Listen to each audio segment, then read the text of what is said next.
আসসালামু আলাইকুম, hello viewers. আপনারা দেখতে পাচ্ছেন আমরা একটি নদীর সামনে দাঁড়িয়ে আছি।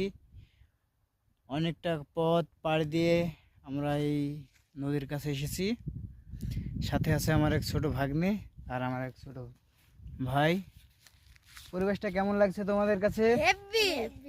অনেক মজার জায়গা না? আপনারাও চাইলে আসতে পারেন।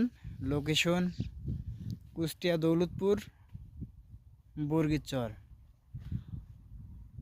বিকাল 5টার পরে অনেক সুন্দর একটা সময় যদি আপনারা কাটাতে চান তাহলে নদীর পাড়ে চলে আসতে পারেন।